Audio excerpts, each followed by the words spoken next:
necessities for survival are taken care of, we spend a lot of our free time engrossed in storytelling than doing anything else. You see, stories about things that aren't true and people that don't exist. Think about it. I mean, we watch movies and television, How to Get Away with Murder, and we play video games, we read books and comics and cartoons, and we scroll through Facebook and social media, and we listen to songs, we look at art, we see performances of plays and dances and concerts, and we tell each other stories around the dinner table or, other community spots. And we've always done this since we've learned how to communicate with one another. Stories are such a huge part of our lives. But why are stories so important to us?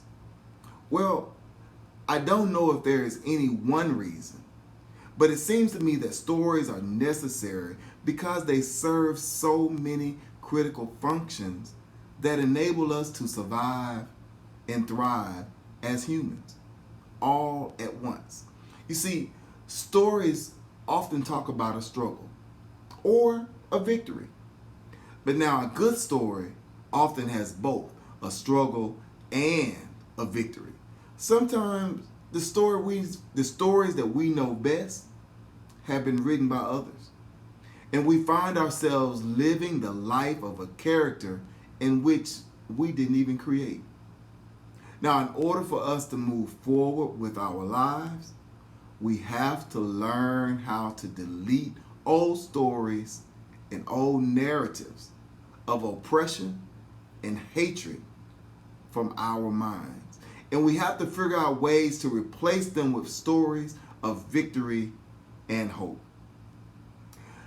You're listening to Lifestyle Tonik, mental health, wealth, leadership, and culture. And my name is Keith Lamont McMillan.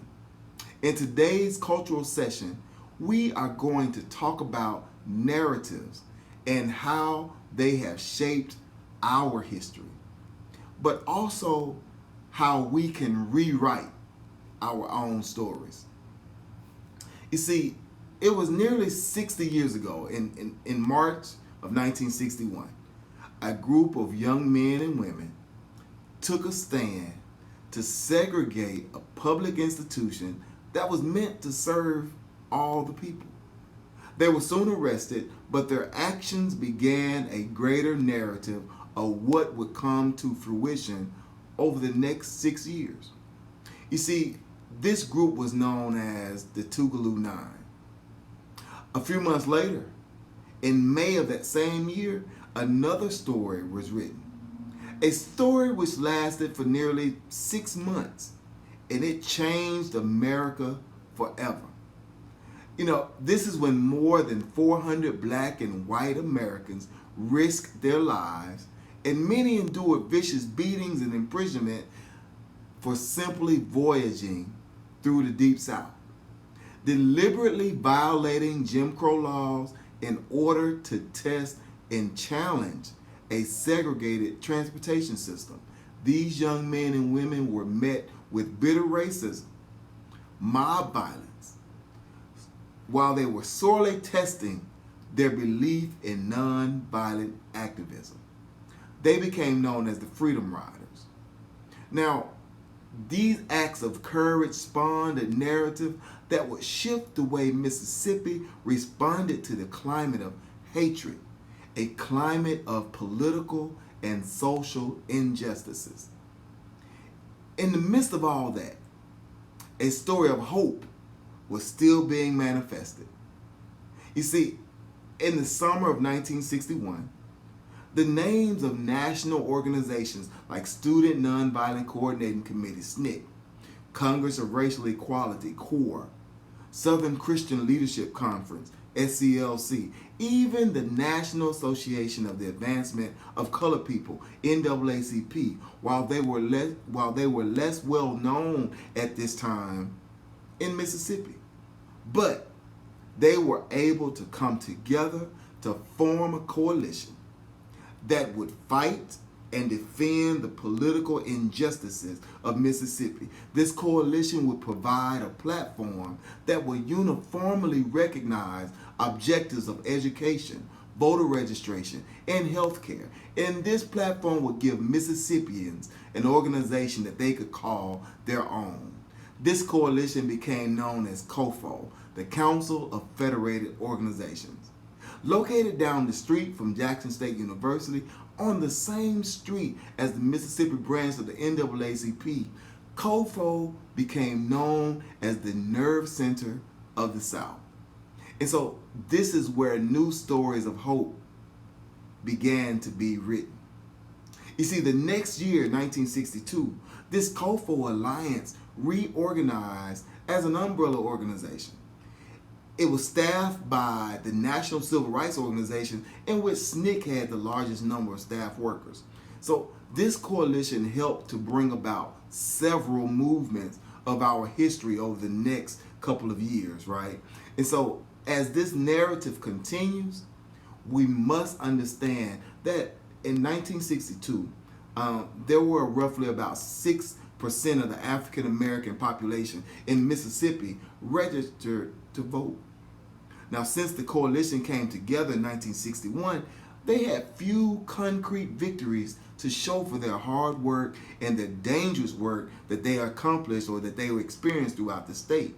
Now, they had gotten few people to attempt to register, and even fewer were successful in registering.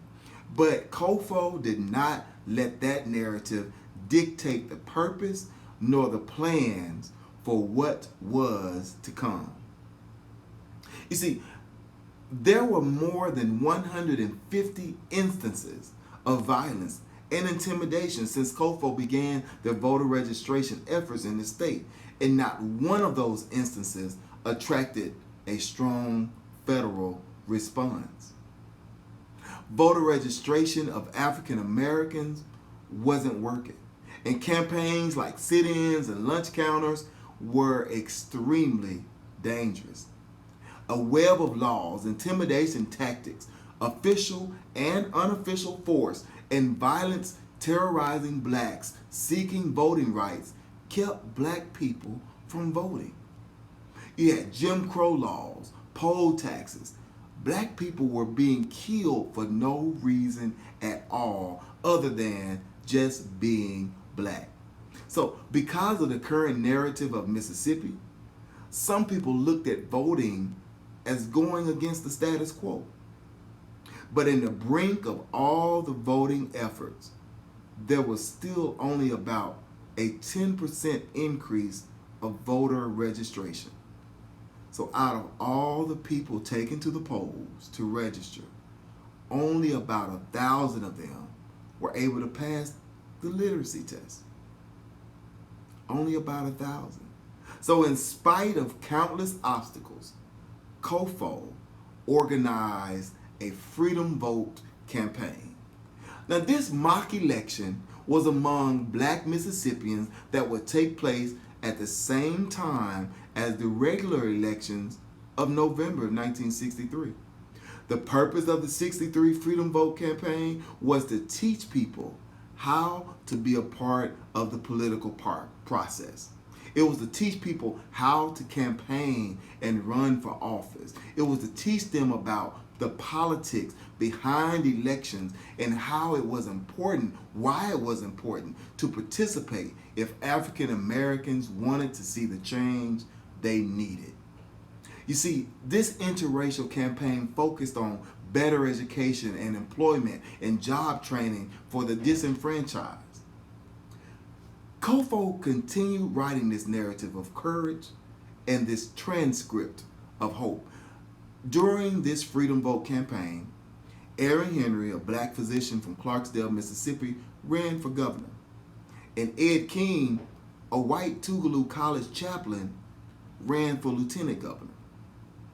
You see, this program, it was a success. More than 82,000 blacks participated in this mock election. Sometimes, depending on the view of the reader, stories can have the same context or content, but they can mean something totally different. Let me explain. You see, in this case, in the eyes of the white community, 82,000 participants meant that blacks had the capacity to make change. But in the eyes of African Americans, 83,000 participants meant that we have the capacity to make change. You see, this proved that if all things were equal, black people would participate in the voting process. So this Freedom Vote campaign became the impetus for what was about to come that very next year. So these courageous men and women stepped up to rewrite this atrocious Mississippi narrative. In April of 1964, the Mississippi Freedom Democratic Party, MFDP, was founded. Open to all without regard to race, it was a parallel political party designed to simultaneously encourage black political participation while challenging the validity of Mississippi's all-white Democratic Party. You know, you had like people like Lawrence Guyot, who was the chairman, who was beaten after questioning the beating of Fannie Lou Hamer at the Winona jail for being in a whites-only section at a bus station. Then you also had Fannie Lou Hamer, who was actually the vice chairperson. You had Ella Baker, who in 1957 was asked by Martin Luther King to be the executive director of the Southern Christian Leadership Conference, SCLC. And let us not forget Bob Moses, the founding program director of the Council of Federated Organizations. Then you also have Dr. Leslie Burl McLemore, who was a founding member of the MFDP. You see, all of them and many others began another chapter in this COFO narrative. The MFDP decided to challenge the seating of the so-called regular state party at the National Party's convention, which was being planned in August in Atlantic City, New Jersey. So before the MFDP went to Atlantic City, New Jersey, there was another story being scripted. This was a story of victory and triumph, but also of demise and defeat. In 1964, COFO, this mighty coalition, organized a massive voter registration campaign. This was called the Mississippi Summer Project, or like many of you may know it as Freedom Summer. Freedom Summer's fundamental goal was to help African Americans gain their voting rights. The use of Northern volunteers, students, preachers, teachers, lawyers, blacks and whites would focus national attention on Mississippi as a means of forcing federal intervention in the state. 2 one-week training sessions were organized at Miami University in Oxford, Ohio by the National Council of Churches. The training included sessions on nonviolent self-defense and how to work boldly in a nonviolent movement. Within 24 hours after their initial arrival into Mississippi, during the second week of training in Ohio, SNCC worker James Chaney and volunteers Andrew Goodman and Michael Swarner went to investigate a church bombing near Philadelphia, Mississippi. They were detained for a traffic violation, released later that evening, then beaten and killed. This message was quickly sent to Ohio, where other trainers were waiting to come to Mississippi. This chapter of violence garnered mass media attention.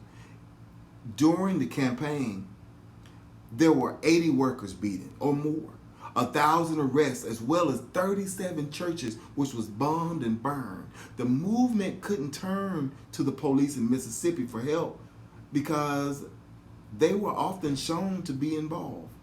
I mean, just look at it. In fact, Neshoba County Deputy Sheriff Cecil Price had coordinated the kidnapping and the murders of Goodman, Chaney, and Swarner.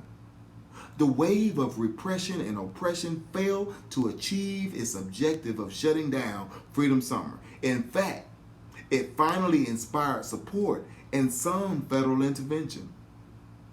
So, in review of this chapter in Kofo's history, even in the midst of adversity, in the midst of knowing that people were being jailed and beat, knowing that they could face a Southern tyranny like no other, knowing that their friends had been murdered, hundreds of volunteers found the courage to get on buses and head to Mississippi to help to rewrite this Mississippi narrative. Many of these young people believed in democracy. They wanted to come down to Mississippi to right a wrong that was being done in this country and democracy. Well, in August of that same year, the Mississippi Freedom Democratic Party made it to the Democratic National Convention in Atlantic City. The 68-person Mississippi Freedom Democratic Party delegation included a wide variety of Mississippi activists known for their determination and leadership in the face of harsh racial oppression. I mean, this delegation included people like E.W. Steptoe, who was responsible for starting the branch of the NAACP in Amite County. It included Fannie Lou Hamer, Victoria Gray, and Annie Devine. All three of these ladies were later honored congressional guests in 1968 and were seated on the floor of the U.S. House of Representatives. It included people like Hartman Turnbull, who, after taking a stand while attempting to vote in Holmes County, helped to organize the Mississippi Freedom Democratic Party branch in the same county. And this branch of the MFDP still exists. You had Hazel Palmer. She and her husband sued the city of Jackson when it closed its municipal pools rather than trying to desegregate them. And these are just a few. It was at this convention when Fannie Lou Hamer gave her powerful testimony in which she described her life in Mississippi.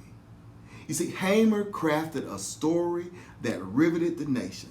Her vivid recollection of her life created a narrative that stretched the fabric of Mississippi, allowing outsiders to see and feel the hurt and the tensions that the Mississippi story had to offer.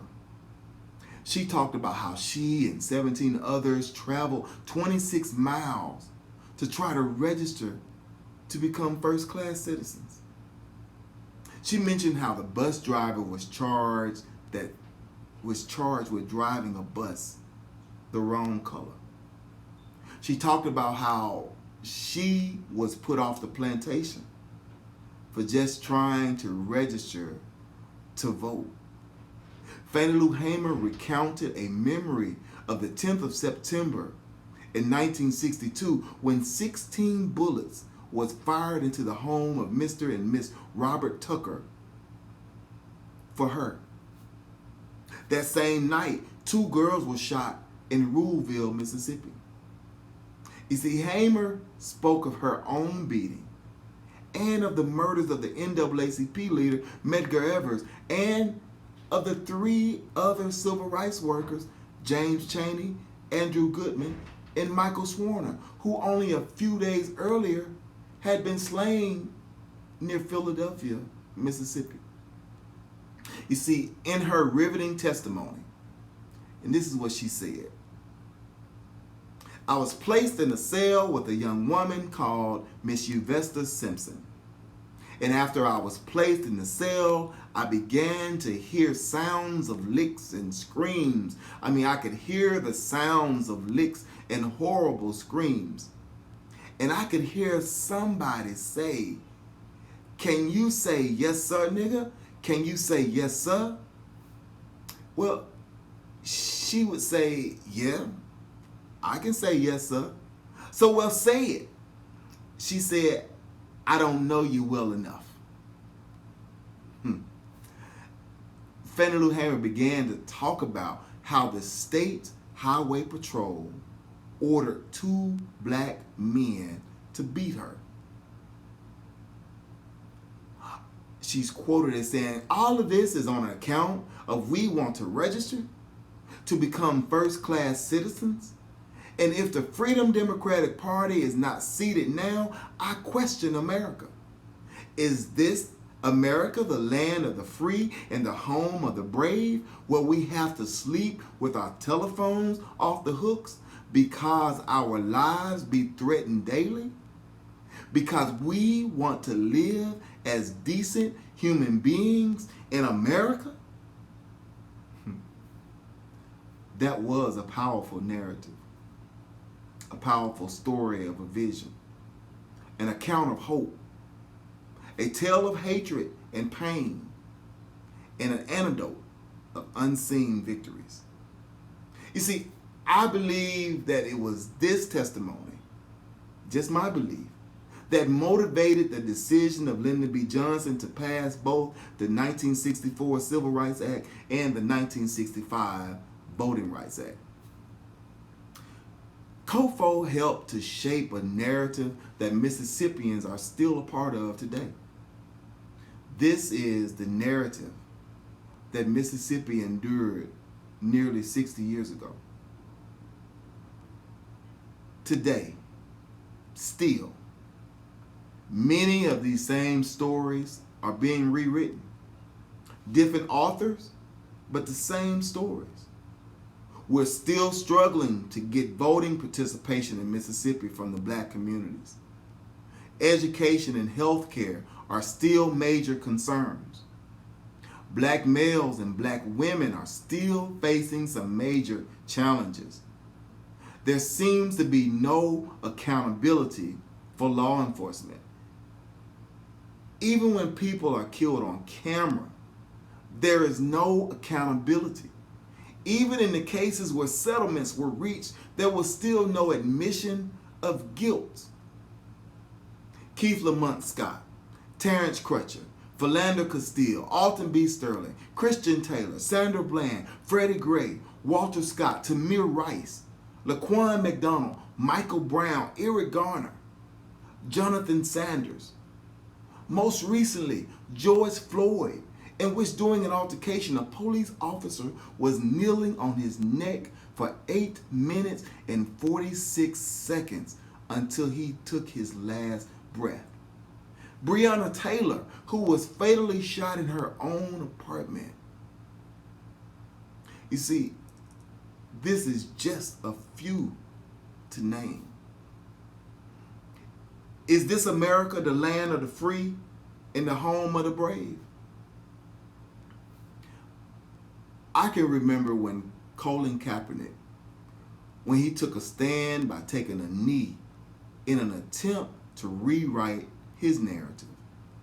And he's been blackballed in the NFL since. But now more and more athletes and players, they're stepping up, but being called SOBs by our own commander-in-chief. We need a new narrative. Now, while these are the stories that we hear every day, they do not have to be the narrative of our lives. You see, we have the ability to change and rewrite some of our own stories. We can create our own narratives, our own destinies. We are in the beginning of a story where the characters and the settings are being introduced. You know, on our jobs, while you're in school, in our relationships, in our neighborhoods, we are building the foundations of our own stories. When we're staring adversity in the face, you know, that's when you begin to see the rising actions of stories start to develop.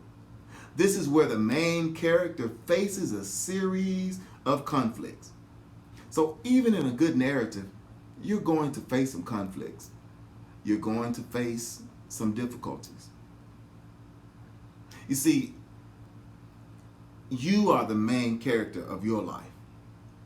Do not let anyone take the spotlight in your own story. You are the hero. You are the protagonist. Sometimes, as in stories, we have some internal conflicts. An internal conflict is a struggle within a character in which debates occur in their own mind about what to do or what to think. The beliefs, the emotions, and the desire of a character all factor into internal conflicts. Be careful not to let your own story justify your condition. Well, what do you mean? What I mean is that the stories that you have been telling yourself could be the stories that's holding you back. The only thing that's keeping you from getting what you want is the story that you keep telling yourself about why you don't have it yet. Now, I cannot do it because of my story. I'm too old to get back in school. I do not know enough to be the manager of this department. I have a speech impediment, so I cannot be a public speaker. My health condition is considered to be a disability. All of these excuses. I don't have enough money. I have bad credit. I'm too tired to go to the gym. Personal narratives. I don't have the time to write my dissertation. I work at night, and so I can't attend practice. Still, personal narratives. Oh, I'm not going to lead my team because that just takes too much of my time. I'm always running, and I don't have time to eat healthy. I'm complacent here on my job, and I don't want to do anything else. I'm a black male, and they're not going to hire me. Or I'm a black female, and they won't respect me. I didn't get my refund in time to pay my credit card, but I still go shopping every weekend and spend money that I don't have.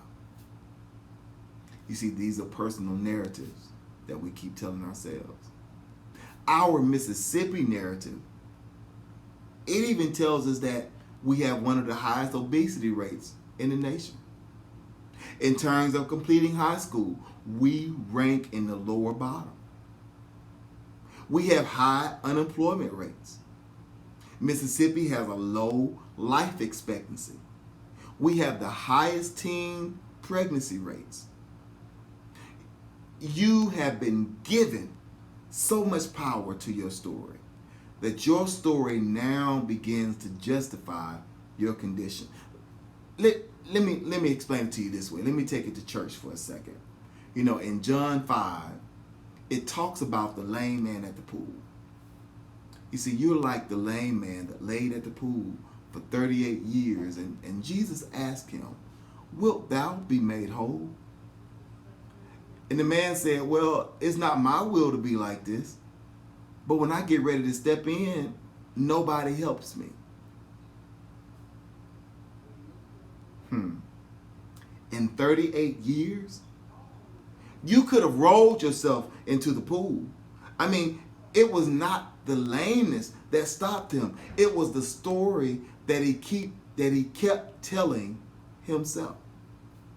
You see, we need to change and rewrite some of our stories, our own narratives.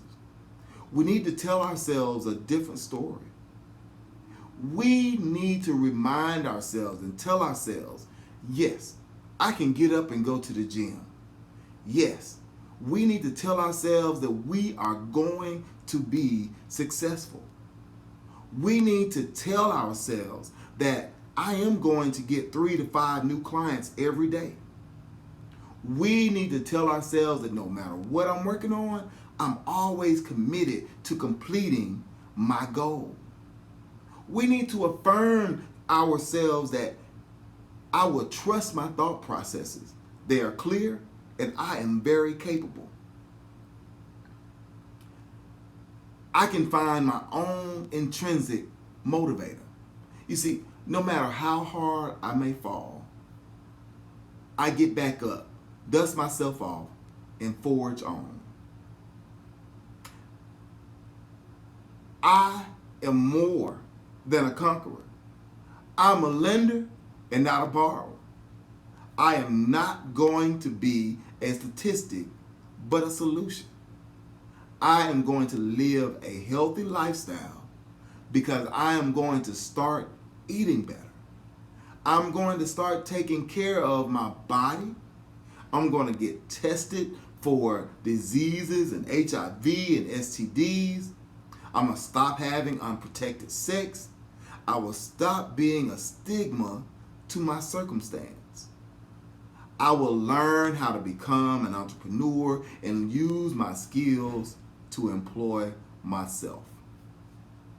You see, while we're able to learn from the stories of the past, pull strength from the narratives of today, only you can reach your own climax of the story. You see, the climax of the story is the most exciting part of the story, right? This is when you learn what the outcome is going to be. This climax of the story is when you learn what your purpose is. When you understand why you are doing the things you do. When you understand why you are in the position you are in. You see, whether you are a student, a teacher, a leader, a business owner, an athlete, you're part of the academy, you have a divine purpose. And you're listening here today as a testament to that. Change your narrative and change your life. Remember, continue to take your dose of Lifestyle Tonik and let it refresh and restore you as a good tonic.